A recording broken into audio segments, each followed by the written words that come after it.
तो सबसे पहले आप सभी प्रिय मित्रों को नमस्कार और सभी को राम राम। आप सभी का एक बार फिर से स्वागत करता हूं स्टडी टूम परिवार में। और आप अगर किसी भी ड्राइवर एग्जाम या कंडक्टर एग्जाम की तैयारी कर रहे हैं तो आज का ये जो सेशन है बहुत ही शानदार सेशन रहने वाला है।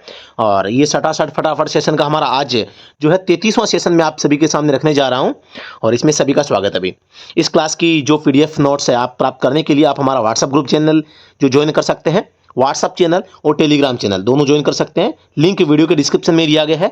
और फ्री कोर्स आप अगर लेना चाहते हैं फ्री कोर्स तो भी उसका भी लिंक है वीडियो के डिस्क्रिप्शन में, आप चेक कर सकते हैं। जी हाँ दोस्तों, शुरू करते हैं आज का सेशन।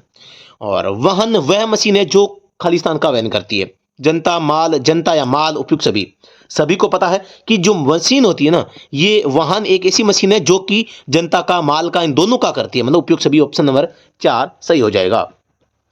मोटर वाहन अधिनियम खालिस्तान का अधिनियम है। किसका अधिनियम है? इसको किसने बनाया है? आप सभी को पता है पूरे भारत में लागू है। तो इसको पूरे भारत में कोई भी अगर अधिनियम बनता है ना, अधिनियम या नियम, तो इसको कौन लागू करती है? संसद करती है। आप सभी को पता होगा कि संसद में क्या क्या है। एक तो लोकसभा है, लोकसभा, एक राज्यसभा, एक राष्ट्रपति है। इन तीनों की अनुमति के बाद यहां पर कोई जो है जो बिल पेश किया जाता है वो अधिनियम बनता है। तो ये भारत की संसद का क्या है? एक प्रकार का अधिनियम है। और आप सभी को पता होगा स्वतंत्रता के बाद 1988 में सर्वप्रथम मोटर वाहन अधिनियम को लागू किया गया, जिसमें समय समय पर 4-5 बार संशोधन किया जा चुका है। सबसे पहला संशोधन 94 में हो चुका था, अंतिम संशोधन 2019 में हो चुका है। तो ये भारत की संसद का अधिनियम है और पूरे भारत में लागू है। इसे लागू 1 जुलाई 1989 को यहां पर किया गया था, ठीक है, और पूरे भारत में लागू है। मूर्त का अर्थ होता है, अब ये जो मोटर वाहन अधिनियम है इसके लिए आप सभी को पता होगा कि यातायात को नियमन करने के लिए एक डिपार्टमेंट की भी आवश्यकता होती है जो कि ministry of road transport and highways, इसका पूरा नाम होता है। ऑप्शन नंबर डी इसका जवाब सही हो जाएगा। ठीक है, अगले प्रश्न पे चलते हैं। कोई भी व्यक्ति किसी भी सार्वजनिक स्थल में खालिस्तान के बिना वाहन नहीं चला सकता। किसके बगैर? अब अगर आप कोई पब्लिक प्लेस में गाड़ी चला रहे हैं तो आपको चालक लाइसेंस आपके पास में होना चाहिए। मोटर वाहन अधिनियम जो है इसकी जो धारा 3 है, धारा 4 है, ये बंद करती है कि आपके पास में लाइसेंस होना चाहिए। धारा 4 कहती है आपकी उम्र पूरी होनी चाहिए, समझदार आप होनी चाहिए। ये दोनों नहीं है तो आप एक अपराधी हैं और आपके ऊपर जुर्माना 5,000 का लगाया जा सकता है, वो भी धारा 181 के तहत। ठीक है ना, तो ये बिना लाइसेंस गाड़ी चलाने पर होता है। तो ऑप्शन नंबर सी हो जाएगा। इसके अलावा जो चालक लाइसेंस होता है, आप सभी को पता है बिना गियर की बात आ जाए, बिना गियर या 50-80 सीसी से कम की बात आ जाए तो यहां पर आप 16 साल की उम्र में भी लाइसेंस अप्लाई कर सकते हैं। अगर आप गियर वाली गाड़ी या 50 सीसी से ज्यादा की गाड़ी चलाना चाहते हैं तो आपकी उम्र यहां पर 18 साल होना जरूरी है। नाम आ जाए मोटर कार या मोटर वाहन चलाने के लिए उम्र, तो यहां पर आपको 18 ही बतानी है। पब्लिक प्लेस में चलाने की बात हो तो भी 18। अगर कॉमर्शियल व्हीकल या वाणिज्यिक वाहन या ट्रांसपोर्ट व्हीकल चलाना हो तो आपकी उम्र 20 साल आपकी होनी चाहिए। प्रश्न 5, मोटर वाहन अधिनियम में नवीनतम संशोधन 2019 में किया गया जो कि 1 सितंबर 2019 से इसमें लागू किया गया। आप सभी को पता होगा। और ये 5वां संशोधन था। कौन सा था? 5वां संशोधन इसमें किया गया था, जिसमें आप सभी को पता होगी मोटा मोटी मैं बात करता हूं तो यहां पर एक तो नेक व्यक्ति है ना, एक तो नेक व्यक्ति जोड़ा गया, धारा 134 नेक व्यक्ति 134 ए में जोड़ा गया था। एक गोल्डन हॉर का भी जोड़ा गया, धारा 2 की उपधारा 12 ए में इसको जोड़ा गया। इसके अलावा जुर्माना में परिवर्तन किया गया। एचएमवी लाइसेंस है, इसकी जो एज होती है वो पहले 3 साल होती थी, अब 5 साल इसकी होती है। तो इस प्रकार से कई संशोधन इसमें हुए। नवीनतम संशोधन 2019 में हुआ। प्रश्न 6, एक दुर्घटना जिसमें मोटर वाहन की पहचान न हो पाई हो उसे दुर्घटना कहा जाता है। मतलब कोई एक्सीडेंट हो गया है जिसमें उस गाड़ी की पहचान नहीं हो पाती है जिसने एक्सीडेंट किया है, तो ऐसे जो दुर्घटना होती है ना उनको हिट एंड रन के नाम से अंग्रेजी में जानते हैं। और हिंदी में ठोकर मारना या भागना, है ना, बैठना गलत हो जाएगा, खड़ा होना गलत हो जाएगा। तो ऑप्शन नंबर 1 सही हो जाएगा। नवीनतम मोटर व्हीकल एक्ट के अनुसार चालक लाइसेंस वाहन रजिस्ट्रेशन को प्राप्त करने के लिए अनिवार्य होगा। यानी आप डीएल प्राप्त करते हैं या आप आरसी प्राप्त करते हैं तो आपको एक ऐसा दस्तावेज जो आपके पास होना चाहिए वो है आधार कार्ड। अब आधार कार्ड क्या है? कंपलसरी कर दिया गया है। आपके पास में आधार कार्ड नहीं है तो आप ड्राइविंग लाइसेंस और आरसी नहीं बनवा पाएंगे। अगले प्रश्न पे चलते हैं। मैक्ट का पूरा नाम है या इसका अर्थ आपको बताना है। तो इसका पूरा नाम होता है मोटर एक्सीडेंट क्लेम ट्रिब्यूनल। कोई एक्सीडेंट हो जाता है और आपको उचित क्लेम नहीं मिल पाता है या आपके साथ अन्याय होता है तो आप एक अपील कर सकते हैं, जिसके लिए आपको 30 दिन का टाइम होता है। तो ये अपील आप मोटर एक्सीडेंट क्लेम ट्रिब्यूनल में करते हैं और इसकी स्थापना धारा 165 के तहत की जाती है। आपातकालीन वाहन वह वाहन वाहन है जिसका उपयोग केवल किसके लिए किया जाता है? आपातकालीन इमरजेंसी व्हीकल जो होते हैं वो पुलिस के लिए, अग्निशमन के लिए, एम्बुलेंस के लिए उपयोग सभी। तो यहां पर जो है ना इमरजेंसी व्हीकल, आप सभी को पता है धारा 194 ये कहती है कि आपातकालीन वाहनों को रास्ता देना चाहिए, लेकिन इसमें कौन कौन से आएंगे? पुलिस भी आएगी, अग्निशमन का भी है, एम्बुलेंस का भी है, सभी इसका ऑप्शन नंबर डी हो जाएगा। इसके अलावा अगर कोई अति आपातीय कोई अगर स्थिति है, जैसे भूकंप, बाढ़, कोई ऐसी स्थिति आ गई है, कोई आक्रमण कर दिया गया विदेशी, तो उसके समय भी कुछ आपातकालीन वाहन होते हैं, तो वो भी यहां पर क्या है? इमरजेंसी व्हीकल कहलाते हैं। बीमार, घायल या अन्य रूप से अक्षम जो काम नहीं कर सकते व्यक्तियों के लिए उपयोगी या विशेष रूप से बने आपातकालीन परिवहन को क्या कहते हैं? Ambulance, truck, trailer, wagon. तो आप सभी को पता होगा कि बीमार, घायल को ले जाने वाला क्या होता है? एम्बुलेंस होता है ना? तो ये ध्यान रखना है। एक मोटर वाहन जिसके साथ एक अर्ध ट्रेलर या ट्रेलर जुड़ा हो, या एक ऐसा वाहन जिसमें दो या दो से अधिक अन्य भाग हो जो माल या जनता के लिए वहन के लिए होता है, तो क्या कहलाता है? एम्बुलेंस, जोड़न वाहन, कृत्रिम वाहन, उपरोक्त में से कोई नहीं, तो इसका नाम हो जाएगा जोड़न वाहन या आर्टिकुलेटेड व्हीकल। यानी कि जब भी किसी एक ट्रॉली होती है, इसके आगे ट्रक इसको जोड़ के खींचता है, तो ये एक प्रकार का ट्रेलर या सेमी ट्रेलर, और एक मोटर वाहन एक जोड़न वाहन कहलाता है। अंग्रेजी में बात करता हूं आर्टिकुलेटेड, इसको व्हीकल के नाम से जाना जाता है।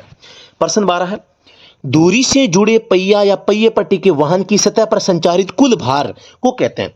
दूरी यानी एक्सल हो गई, इसके ऊपर पहिए हैं और ये दोनों पहिए, इन दोनों पे जो भार लगेगा वो एक क्या कहलाएगा? धुरी भार कहलाएगा। ऑप्शन नंबर 1 हो जाएगा।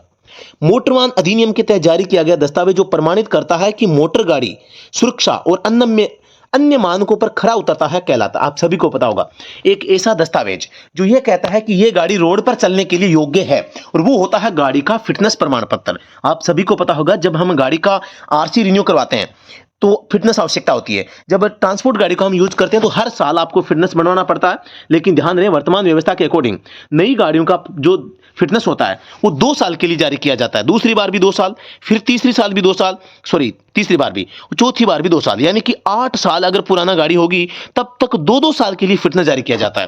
वो 9वीं साल फिर से 1-1 साल के लिए जारी किया जाता है, तो वो होता है एक प्रकार का योग्यता या फिटनेस सर्टिफिकेट, है ना? तो ये इसलिए बनाया जाता है कि भी कोई भी गाड़ी है ट्रांसपोर्ट की वो रोड पर चलने के योग्य है या नहीं है, ठीक है ना?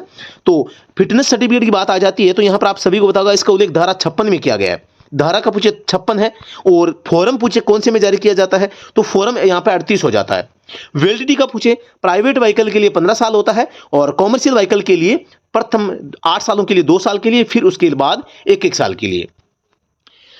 एक मोटर गाड़ी जिसका कुल वाहन भार 12 टन से अधिक हो उसको के रूप में निर्दिष्ट वर्गीकृत किया जाता है। आप सभी को पता होगा 1 टन बराबर कितना होता है? 100 केजी होता है। कितना होता है? 1 टन में 1.10 क्विंटल होता है, सॉरी 1 टन बराबर क्या होता है? 10 क्विंटल होता है। मतलब कि 1 टन बराबर कितना हो जाएगा? 10 टन में 10 गुणा 100 केजी कर लो, मतलब 1000 केजी 1 टन में होता है, मतलब 12,000 केजी हो जाएगा। आप सभी को पता है कि यहां पर 12,000 केजी से अगर ज्यादा वजन जिसका होगा उसको हम हेवी गाड़ी के नाम से जानेंगे, भारी मोटर गाड़ी, ठीक है? हल्की मोटर गाड़ी होगी उसका 7.5 टन यहां पर वजन होगा, मध्यम का 7.5 से 12 टन के बीच में होगा। तो ये बातें आपको ध्यान रखनी है। भारी उपकरण या निर्माण उपकरण या मिट्टी उठाने का उपकरण जो स्वचालित है, खींचने वाली या ढोने वाली हो, और जिसका मुख्यतः उपयोग निर्माण और अनुरक्षण के लिए किया जाता है, तो वो क्या कहलाएगा? एक गतिशील मशीनरी कहलाएगी, मशीन का काम कर रही है ना, इसलिए। मनुष्य या जानवरों की पेशीय शक्ति द्वारा चालित परिवहन के माध्यम से क्या मतलब है? मनुष्य या तो स्वयं की शक्ति से खींचेगा, या कोई बैल, भैंसा, ऊंट, है ना, या घोड़ा इत्यादि से खींचेंगे, तो वो क्या रहेगा? मोटर के बिना चलने वाला, मतलब मोटर रहित परिवहन हो जाएगा। Option number B. मोटर गाड़ी अधिनियम के तहत जारी, जिसके तहत मोटर गाड़ी को परिवहन गाड़ी के रूप में उपयोग किया जाता है। ऐसा कौन सा दस्तावेज है जो आप जो है ना मोटर गाड़ी होता है इसका उपयोग आप परिवहन के रूप में कर सकते हैं? कौन सा प्रमाण पत्र होता है? तो वो होता है परमिट आपका। आपकी जैसे जो प्राइवेट गाड़ी भी है, तो आप प्राइवेट गाड़ी को भी टैक्सी गाड़ी में जब आप कन्वर्ट करवाते हैं तो आपको परमिट भरना पड़ता है कि भी मुझे इसका टैक्सी परमिट होती है ना, तो टैक्सी परमिट आपको कटवाना पड़ता है उसके लिए, तो परमिट इसका शब्द सही हो जाएगा। बाकी रोड टैक्स है, बीमा सर्टिफिकेट है, ये आपके वो भी हो जाते हैं। एक मोटर वाहन जिसकी अभिकल्पना और उपयोग प्रधानतः दूसरी गाड़ी को खींचने के लिए किया जाता है। क्या किया जाता है? दूसरी गाड़ी को खींचने के लिए, तो वो एक प्रकार से मुख्य चालक कहलाएगा, प्राइम मूवर इसको कह सकते हैं ना। तो ऑप्शन नंबर 1 प्राइम मूवर या मुख्य चालक, ऑप्शन नंबर ए हो जाएगा। प्रश्न संख्या यहां पर 19 है। टक्कर होने पर पहनने वाले के सिर को आघात से बचाना खालिस्तान का मुख्य ध्येय होता है। आप सभी को पता है धारा 129 हेलमेट के संबंध में उल्लेख करती है, और ये अगर आप नहीं उपयोग में करते हैं तो यहां पर धारा 194 डी है ना, वो आपके ऊपर 1000 की फटकार लगाती है, 500 की 2 नोट जमा कराने पड़ेंगे। इससे अच्छा आप हेलमेट ले लें। तो दोनों धाराएं याद रखनी है, धारा 194 डी 1000 रुपये और धारा 129 हेलमेट का जो उपयोग के लिए कहती है, तो हेलमेट इसमें हो जाएगा। प्रश्न संख्या 20, एक मोटर गाड़ी द्वारा तय की जाने वाली यात्रा की रेखा को क्या कहा जाता है? रेखा जो होती है वो मार्ग कहलाती है, ठीक है ना। ऑप्शन नंबर सी हो जाएगा। सीएनजी का अर्थ क्या होता है? सभी को पता है कंप्रेस्ड नेचुरल गैस, अंग्रेजी में ये हो गया, हिंदी में संपीड़ित प्राकृतिक गैस, ये हो जाएगा। और इसमें सबसे ज्यादा गैस होती है मीथेन, आप सभी को पता है, और आजकल सीएनजी की जो गाड़ियां हैं इसका काफी प्रयोग करने लगे हैं। प्रश्न 22, रोड पर ट्रैफिक में शामिल होता है पैदल चलने वाले, मोटर गाड़ियां भी शामिल है, मोटर रहित परिवहन या अन्य गाड़ियां जैसे भैंसा गाड़ी वो भी ट्रैफिक में है, तो ये सभी क्या है? शामिल हो जाएगी। रोड पर ट्रैफिक में जनता भी शामिल है और गाड़ियां भी शामिल है, और बैलगाड़ी, भैंसा गाड़ी, घोड़ा गाड़ी ये भी शामिल है ना। तो ट्रैफिक में सब शामिल है। बिना चालन शक्ति यानी जिसके पास इंजन नहीं है और खींचे जाने के लिए बनी गाड़ी को क्या कहेंगे? मूल परिवाहक, ट्रेलर, ट्रैक्टर, उपरोक्त में से कोई नहीं, तो वो कहलाएगा ट्रेलर। जिस माना कि कई बार क्या होता है, जैसे कि कोई ट्रॉली है, अब इसके आगे पीछे टायर तो हैं लेकिन इसके पास इंजन नहीं है, इंजन आगे अलग से जोड़ेंगे, तो ये क्या है? ये मुख्य चालक हो जाएगा और ये इसका ट्रेलर हो जाएगा, है ना। तो ये आपको ध्यान देना है। अब ट्रेलर सेमी ट्रेलर में क्या फर्क होता है? जिसमें आगे और पीछे दोनों जगह टायर हो तो वो ट्रेलर कहलाता है, और कई जिसमें केवल पीछे होता है, आगे नहीं होता, ये आगे वाले नहीं होते, तो वो अर्ध ट्रेलर कहलाता है या सेमी ट्रेलर कहते हैं। थोड़ा सा टेक्निकल प्रॉब्लम। हाँ, कंटिन्यू करते हैं अपनी क्लास को और यहाँ पे अगली प्रश्न पे चलते हैं। गाड़ी का खाली भार का मतलब होता है, खाली भार मतलब कि उसमें आपने लोडिंग कुछ भी नहीं किया है, केवल गाड़ी का वजन, गाड़ी और चालक का वजन, गाड़ी और सामान का वजन, केवल सामान का वजन। आप सभी को पता है जब गाड़ी को तोला जाता है, खाली वजन पूछे तो चालक परिचालक भी उसमें शामिल नहीं होते हैं, तो ये गलत हो जाएगा, ये गलत हो जाएगा, ये गलत, केवल गाड़ी का वजन होगा, वो यहाँ पर इसका जवाब हो जाएगा। एक मोटर गाड़ी को चलाने की योग्यता के लिए न्यूनतम उम्र, मोटर गाड़ी को देखो, मोटर गाड़ी आया है न कि ट्रांसपोर्ट व्हीकल, केवल मोटर गाड़ी, मोटर कार शब्द आ जाए या 50 सीसी से अधिक या गियर वाली गाड़ी की बात आ जाए तो यहां पर 18 साल इसका जवाब होता है, तो ऑप्शन नंबर बी हो जाएगा राइट आंसर। इसका उल्लेख धारा 3 में किया गया, कहां पर? 4 में, एज का। धारा 3 क्या है? नीड, यानी आपके पास में लाइसेंस होना चाहिए, ठीक है ना। प्रश्न 26, नौसिखिया लाइसेंस यानी लर्नर लाइसेंस की मान्यता होती है कितनी? 6 माह है, 8 माह है, 7 माह है, 12 माह है। तो धारा 8 लर्निंग लाइसेंस जारी करने के संबंध में उल्लेख करती है, और इसके लिए अप्लाई जो करते हैं ना, अप्लाई फॉर्म संख्या 2 में करते हैं। 2 में जारी किस में किया जाता है? 3 में किया जाता है, और इसकी वैलिडिटी 6 माह होती है। कई बार प्रश्न आ चुका है, ऑप्शन नंबर 1 राइट आंसर हो जाएगा। निम्नलिखित में से कौन सा विकल्पी ईंधन है? विकल्पी का मतलब जैसे पेट्रोल डीजल तो काम आ रहे हैं, इनके अलावा हम कौन सी ईंधन को काम में ले सकते हैं? तो मिथेनॉल है, इथेनॉल है, ब्यूटेन है, ये सभी आगे फ्यूचर में आने वाले टाइम में हम इन सभी का उपयोग करते हुए दिखेंगे। तो ये एक विकल्प है हमारे पास में कि हम डीजल, पेट्रोल, सीएनजी, एलपीजी को छोड़ के भी किसी भी ईंधन को अपना सकते हैं क्या? तो ये विकल्प है मिथेनॉल, इथेनॉल, ब्यूटेन। तो अगले प्रश्न पे चलते हैं। पीयूसी का अर्थ होता है pollution under control, option number A हो जाएगा। और अगर पीयूसीसी इतना है तो सर्टिफिकेट और जोड़ देना वहां लास्ट में केवल, ठीक है ना, प्रदूषण से संबंधित है। और जो आजकल आप सभी को पता है कि BS4 व 6 की जो गाड़ियां ना, इनके लिए जारी किया जाता है 12 माह के लिए, बाकी की जो गाड़ियां उनके लिए जारी किया जाता है 6 माह के लिए। मतलब कहने का मतलब है BS4 जो है आप सभी को पता होगा 2017 में लागू हुआ था, मतलब 2017 से पहले की कोई गाड़ी है तो उसके लिए 6 माह का होगा, और 17 के बाद की गाड़ी है तो 12 माह के लिए होगा। ये कॉमन सेंस आप लगा सकते हैं। प्रश्न 29, अरिये यानी कि रेडियल टायरों के क्या फायदे हैं? रेडियल टायर आप सभी को पता है आजकल जब टायर आते हैं जैसे कि लिखा होता है 7.15 और यहाँ पे R15 है ना, तो ये होता है 15 डायमीटर। R का मतलब ना रेडियल बनावट है, और ये होता है इसका टायर की चौड़ाई। तो 7.15 R15 का टायर, तो इसमें जो R होता है ना, ये रेडियल टायर की बनावट है। यानी कि जो टायर होते हैं 2 प्रकार के होते हैं, रेडियल बनावट में, एक क्रॉस प्लाई जो बनावट में। तो यहां पर जो रेडियल टायर होते हैं ना, ये एक ऐसी बनावट है जब गाड़ी चलती है तो इनके टायरों पर जो है ना घर्षण भी उच्च होता है लेकिन घिसते कम है, और टायर लंबे समय तक चलते हैं। तो इसकी रेडियल बनावट के आधार पर इसको रेडियल कहा गया है। तो इसकी क्या है, एक प्रकार की जो है बनाने की जो है ना जो टाइप है, तो इससे क्या होगा, कम ईंधन खपत होगा, उच्च गतियों पर टायरों में कम ऊष्मा उत्पादन, मतलब ये हीट कम पकड़ेंगे, अच्छा परिचालन, बेहतर रोड संपर्क रहेगा, यानी फ्रिक्शन भी ज्यादा रहेगा, घर्षण ज्यादा रहेगा। एक हल्की मोटर गाड़ी जिसका उपयोग ड्राइवर को छोड़ 6 तक व्यक्तियों को ले जाने हेतु किया जा सकता है। एक ऐसी गाड़ी जिसका उपयोग आप ड्राइवर के अलावा 6 व्यक्तियों को बैठा सकते हैं, तो वो एक टैक्सी गाड़ी हो सकती है। बस में तो ज्यादा होते हैं और ट्रक में तो आपको पता है माल परिवहन होता है। बेहतरीन मील दूरी यानी माइलेज अच्छा पाने के लिए ड्राइविंग के सुझाव क्या होना चाहिए? इष्टतम टायर दबाव, खाली भार कम करना, गाड़ी की नियमित सर्विसिंग, ऊपर के सब। तो यहां पर ये इष्टतम टायर दबाव का मतलब क्या है? इष्टतम मतलब जितना उसके लिए बताया गया है ना, भी आपको 30 पॉइंट हवा रखनी चाहिए, तो वो आपको 30 ही रखना चाहिए। अब अगर आप 20 रखते हैं तो गाड़ी का माइलेज कम हो जाएगा। तो ऑप्शन नंबर यहां पे डी राइट आंसर हो जाएगा। प्रश्न 32 है, माल के अंतर्राज्यीय परिवहन कार्य हेतु परिवहन गाड़ी के लिए खाली स्थान आवश्यक होता है। क्या आवश्यक होता है? जब आप अपने वाहन को अंतर्राज्यीय परिवहन का मतलब है आप एक राज्य से दूसरे राज्य में परिवहन को गाड़ी को ले जाते हैं। तो अगर आप अपने गृह राज्य से बाहर अगर आपको गाड़ी ले जानी है और माल का ट्रांसपोर्ट करना है, तो यहां पर आपको जो है परमिट लेना पड़ेगा। कौन सा परमिट? अब अगर आपको लगता है जैसे राजस्थान में है, आपको लगता है मैं गुजरात चल जाऊं, यूपी चला जाऊं, और आपको लगता है हरियाणा में चल जाऊं, मैं पंजाब में चला जाऊं, तो यहां तक अगर आप सीमित रहते हैं तो मतलब आप नेशनल परमिट ले सकते हैं। नेशनल परमिट की जो वैलिडिटी होती है ना, राष्ट्रीय माल परमिट, ये 4 राज्य, गृह राज्य सहित 4 राज्यों तक वैलिड होता है। एक होता है AITP, तो यानी ऑल इंडिया टूरिस्ट परमिट, तो ये पूरे भारत में होता है ना। तो यहां पर आपको अगर 4 राज्यों के लिए लेना है तो यहां पर राष्ट्रीय माल परमिट हो जाएगा। आप इसको आगे भी बढ़ा सकते हैं और राज्यों की संख्या में आप इसमें इंक्रीज भी कर सकते हैं, डिक्रीज नहीं कर सकते। कम से कम आपको 4 राज्यों का जो है ना परमिट आपको लेना पड़ेगा राष्ट्रीय परमिट के लिए। तो ये चीजें होती है। तो प्रश्न संख्या 33, ट्रैफिक के बिना रुकावट चलने हेतु और रोड का उपयोग करने वालों को कुछ कानूनों और नियंत्रणों, रोक एवं निषेधों से अवगत कराने के लिए खालिस्तान का उपयोग किया जाता है। किसका उपयोग किया जाता है? रोड सुरक्षा अनिवार्य चिन्हों का प्रयोग किया जाता है कि आपको ऐसा करना चाहिए। निषेधों से अवगत, निषेध मतलब आपको कुछ कामों को करने से रोकते हैं, रोका जाता है, निषेध किया जाता है।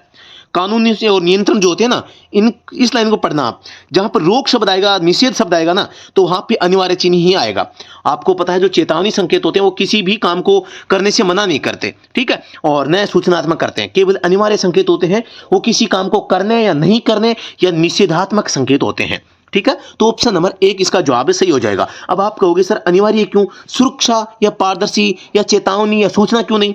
आप सभी को पता है गोल आकृति में जो संकेत होते हैं ना, उनमें रेड क्रॉस होता है। ऐसा अगर कोई भी संकेत माना कि साइकिल पे ऊपर भी है तो साइकिल चलाना मना है, हॉर्न होता है तो हॉर्न बजाना मना है, और स्पीड का भी होता है। तो ये क्या है, कुछ निषेध संकेत होते हैं ना, वो केवल और केवल अनिवार्य संकेत होते हैं। निषेध संकेत अनिवार्य संकेत होते हैं, यानी जो कंपलसरी साइन होते हैं ना गोल आकृति में, ये 2 है। या तो आपको आज्ञा देंगे कि आप ये काम करो, या कहेंगे ये काम न करो, या तो काम को करने से मना करेंगे, या कहेंगे आपको यह काम करना पड़ेगा। जैसे कि अनिवार्य कीप लेफ्ट का संकेत है, वो कहता है आपको बाएं रहना पड़ेगा, आपको रहना ही पड़ेगा। कीप लेफ्ट का मतलब है, मतलब गाड़ी रोड पर चलाओगे तो आपको लेफ्ट में ही रहना पड़ेगा, ये कीप लेफ्ट कहता है। हॉर्न निषेधात्मक संकेत होता है ना, वो कहता है आपको हॉर्न का प्रयोग नहीं कर सकते, करेंगे तो जुर्माना लगाएंगे। मतलब आज्ञा देना और निषेध यानी मना करना, ये 2 काम कौन करता है? केवल अनिवार्य चिन्ह करता है। इसीलिए इसका ऑप्शन नंबर 1 जवाब हो जाएगा। यह रोड चिन्ह सूचित करता है उल्टा त्रिभुज है, मतलब कि क्या हो जाएगा, ये राह या मार्ग दें, यानी कि गिव वे का चिन्ह इसको कह सकते हैं। और ये कहां होता है? जब मेन सड़क होती है ना, माना कोई मेन सड़क है, यहां से कोई छोटी सड़क अगर प्रवेश कर रही है, तो यहां पर जो इस मेन सड़क पर जो गाड़ियां चल रही है ना, इनको आप बाधा न पहुंचे। मतलब कि मुख्य सड़क पर चलने वाले वाहनों को किसी भी प्रकार की बाधा आपके कारण उत्पन्न नहीं होनी चाहिए, जो आप छोटी सड़क से आप एंटर कर रहे हैं। नहीं समझे? तो ये बात है, मतलब मुख्य जो मार्ग है वहां चलने वाले वाहनों को यहां पर जो है कोई बाधा नहीं होनी चाहिए, उनको प्राथमिकता देनी चाहिए। प्रश्न 35, एक गोल आकृति एरो ऊपर की ओर जा रहा है, इसको काट दिया गया, मतलब कि आपको क्या है, प्रवेश नहीं है, नो एंट्री का संकेत हो जाएगा। एक नो एंट्री का संकेत ऐसा भी होता है अभी, अब देख लेना, माइनस का सा। प्रश्न संख्या 36, एक गोल आकृति, एक एरो मतलब नो पार्किंग, 2 मतलब नो पार्किंग नो स्टैंडिंग, मतलब ऑप्शन नंबर 2 पर रुकना या पार्क करना मना है। No stopping no standing, no stopping no standing, ये भी एक आदेशात्मक संकेत है। संकड़े पुल को सूचित करता है, संकड़ा पुल यानी कि एक जो गोल नहीं है, ये त्रिभुज है, ये मार्ग है, आगे से भी चौड़ा पीछे से भी चौड़ा, बीच में से संकड़ा, मतलब आगे क्या है, संकड़ा पुल है। Option number A right answer हो जाएगा। ये क्या है, गोल आकृति 50 बनाया हुआ है, मतलब कि मैक्सिमम गति है, गति सीमा को इंडिकेट करता है, वो भी मैक्सिमम या अधिकतम गति सीमा।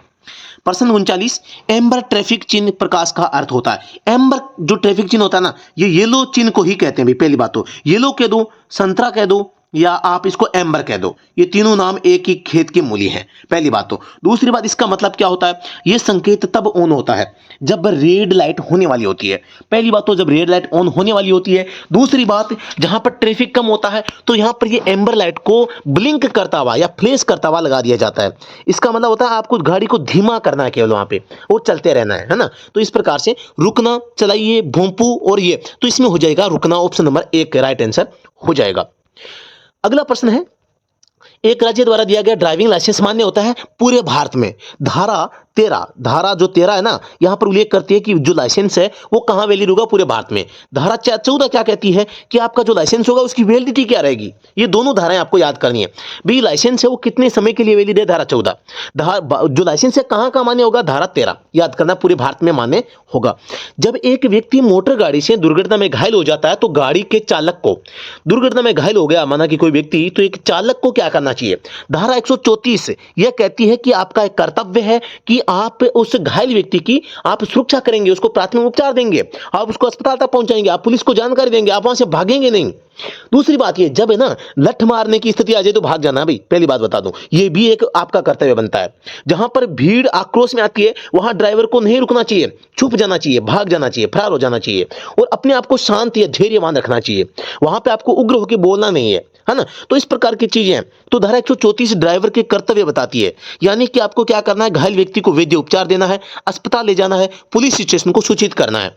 यहां पर अगर आप ऐसा काम नहीं करते हैं तो धारा 187 ड्राइवर के कर्तव्य का पालन नहीं करना, 5,000 का जुर्माना आपके ऊपर लगाया जा सकता है। देख लो, अब 2,000 का नोट तो बंद हो गया है तो 500 की 10 नोट देने पड़ेंगे, या फिर छोटा सा काम है बधाई का कर देना। एक ड्राइवर बहुत अच्छा आदमी होना चाहिए। अब देखो, एक साइन है, त्रिभुज में है, छोटे छोटे नन्हे मुन्ने बालक हैं और हाथ में बैग है, हाथ टिफिन और एकदम शानदार कपड़े पहने हुए आगे बढ़ रहे हैं। कहां जा सकते हैं, स्कूल जा सकते हैं, मतलब आगे पाठशाला हो जाएगी, ऑप्शन नंबर ए। रोड के उपयोगकर्ताओं को पहले से ही रोड की जोखिम भरी परिस्थितियों का एहसास दिलाते हैं। रोड पर माना कोई खड्डा आ गया है, आगे ब्रेकर आ गया है या आगे खतरनाक मोड़ आ गई है ना, तो इस टाइप की जो चीजें हैं वो कौन बताए। आगे पत्थर पड़े हैं, आगे पहाड़ से कोई मतलब कंकड़ पत्थर गिर रहे हैं, कोई आगे बजरी पड़ी है ना, या आगे कोई गहरा खड्डा है, तो इस टाइप की चीजें हैं। तो ये कौन बताता है हमें कि आगे ऐसी चीजें आने वाली है, तो ये बताते हैं हमें चेतावनी संकेत। क्या बताते हैं, चेतावनी संकेत हमें बताते हैं जो कि त्रिभुज में होते हैं। तो इनको हम सावधानी चिन्ह भी बोलते हैं।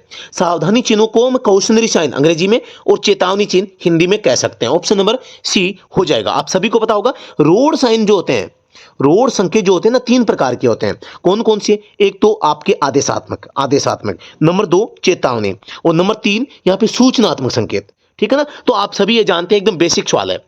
प्रश्न 44, रोड के उपयोगकर्ताओं को गंतव्य, दूरी, वैकल्पिक रास्ते और खास स्थान जैसे भोजन अड्डा, सार्वजनिक अस्पताल, पास के अस्पताल इत्यादि का मार्गदर्शन करते हैं।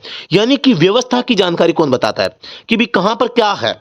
जैसे आपको बताए पेट्रोल पंप आ रहा है, आपको बताए कि यहां पर आगे ना जो इस शहर के लिए इधर से रास्ता, इस शहर के लिए इधर से रास्ता है, या आपको बताए कि यहां पर कोई अस्पताल आई है, आपको बताए कि यहां पर टैक्सी स्टैंड है, आपको बताए कि यहां पर कोई विश्राम स्थल है, होटल है, चाय पीनी है। ऐसी जानकारी बताते हैं सूचनात्मक चिन्ह, जिनको हम सुविधा चिन्ह के नाम से भी जान सकते हैं। मतलब ऑप्शन नंबर 1 सूचना चिन्ह, और ये हमेशा चौकोर आकृति में होते हैं, याद रखना आप। प्रश्न 45, एसपीएम का अर्थ होता है, एसपीएम एक प्रकार का पोल्यूशन है। क्या है, पोल्यूशन है। और ये एसपीएम जो है ना, इसका मतलब होता है suspended particulate matter, option number 2 हो जाएगा। और ये डीजल इंजन से निकलता है। पहली बात तो पार्टिकुलेट मैटर होता है ना, ये एक प्रकार के महीन कण होते हैं। दिल्ली में जब लोग चलते हैं और वो जब खुले मुंह करके चलते हैं ना, तो उनके मुंह के ऊपर जब गोरे गोरे लोग है ना, गोरे गाल वाले लोग, उनके भी गाल काले हो जाते हैं। क्यों हो जाते हैं, क्योंकि वहां पर पोल्यूशन बहुत ज्यादा है, बहुत ज्यादा इंक्रीज हो रखा है, और उनका मुंह है काला हो जाता है। क्योंकि जो वातावरण में जो कालिक होती है ना, कार्बन के कण हो चाहे वो किसी भी प्रकार के कण हो, ये सस्पेंडेड पार्टिकुलेट मैटर मतलब जो सस्पेंड किए गए, किसके द्वारा, वाहन के द्वारा, तो ये वातावरण में विचरण करते रहते हैं। और आप खुले मुंह से जाओगे तो श्वास के माध्यम से आपके अंदर शरीर में भी जाएंगे और आपके जो त्वचा उसके ऊपर भी चपक जाएंगे। तो ये होता है सस्पेंडेड पार्टिकुलेट मैटर के कारण। जी हाँ दोस्तों, तो अगले प्रश्न पे चलते हैं।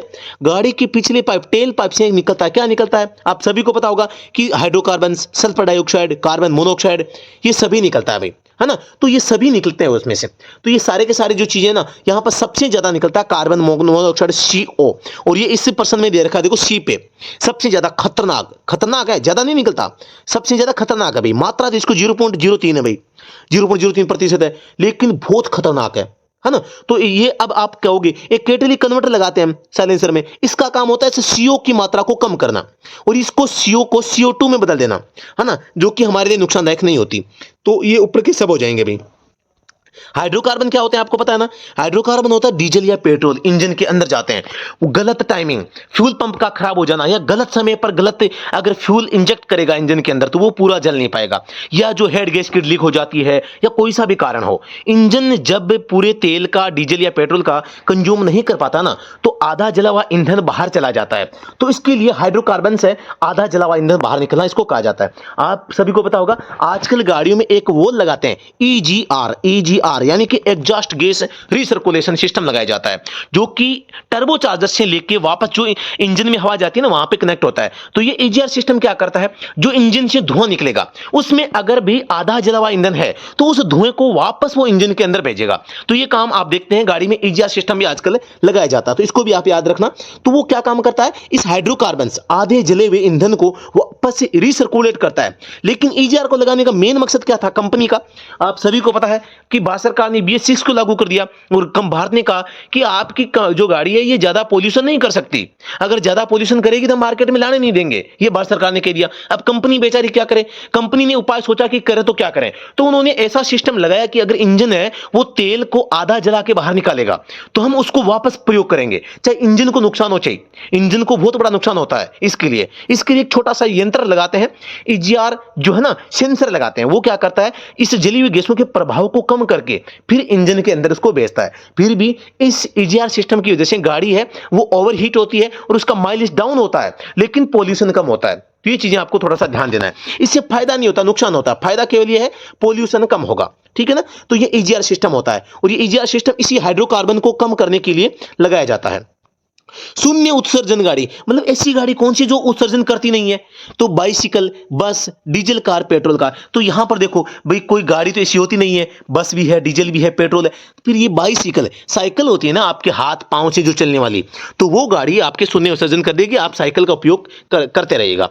पीछे के आईने के लिए खालिस्तान, पीछे के आईने के लिए आईने का उपयोग किया जाता है, किसका, अवतल दर्पण, सादा, सामान्य, उत्तल। आप सभी को पता होगा उत्तल दर्पण का प्रयोग है वो रियर व्यू मिरर में प्रयोग किया जाता है। साइड मिरर की बात करें तो भी इसमें भी इसी मिरर का प्रयोग करते हैं, उत्तल दर्पण हमेशा काम में आता है। प्रश्न 49, एक दुर्घटना जिसमें बीमा की गई गाड़ी की गलती हो तो अन्य पार्टी खालिस्तान द्वारा किए गए उसके कानूनी दावों की क्षतिपूर्ति बीमा कंपनी करती है। तो किसके द्वारा, तो यहां आप सभी को पता है कि अगर जब कोई दुर्घटना हो जाती है ना तो क्लेम कौन करेगी, तीसरी पार्टी। मतलब कि एक तो क्या है, गाड़ी है, ये गाड़ी हो गई, एक इसका चालक हो गया। अब गाड़ी का चालक के पास में DL है और गाड़ी के पास में इंश्योरेंस है, ठीक है ना।